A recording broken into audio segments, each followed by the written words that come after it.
explained what happened to the Afghanistan evacuation.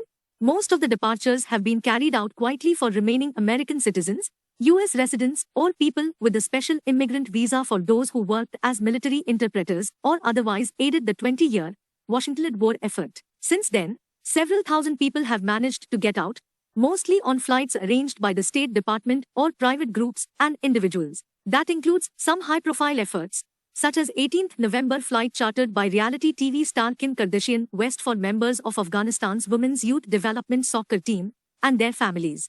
Most of the departures, however, have been carried out quietly for remaining American citizens, U.S. residents, or people with a special immigrant visa for those who worked as military interpreters or otherwise aided the 20-year Washington war effort.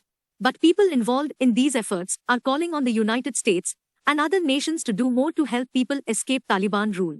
A look at the current situation. Who got out during the initial phase and where did they go?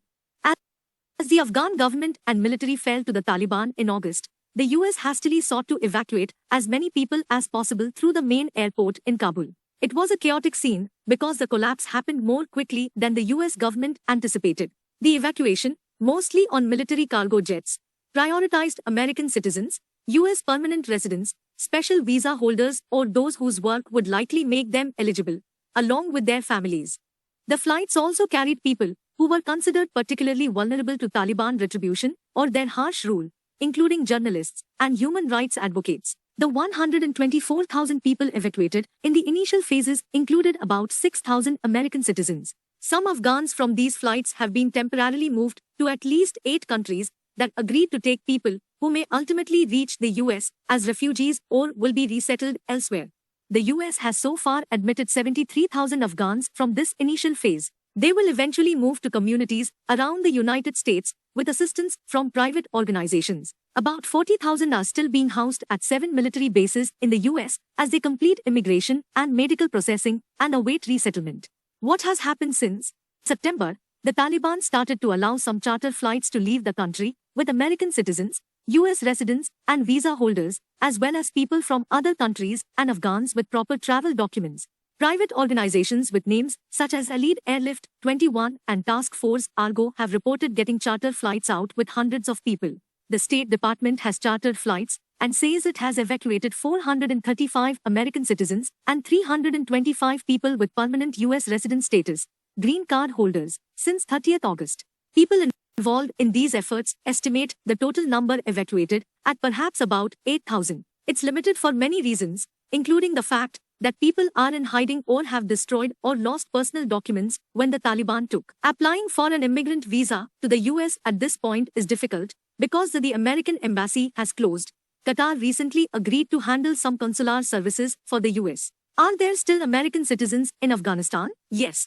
Biden administration officials said this month they believe several hundred remain in Afghanistan. The State Department continues to offer passage out to any citizens or people with permanent resident status. As the U.S. military evacuation ended, Secretary of State Antony Blinken put the number of Americans left behind at under 200, likely closer to 100. The number flown out by the State Department since then is more than 4 times that amount.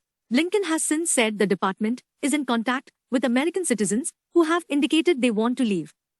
But private organizations such as Task Force Argo and others say they have heard from dozens of people in Afghanistan who have yet to be contacted by the US government. It's a hazy picture for good reason. Americans in Afghanistan were not required to register with the embassy, and some people with US citizenship or green cards may be hiding from the Taliban.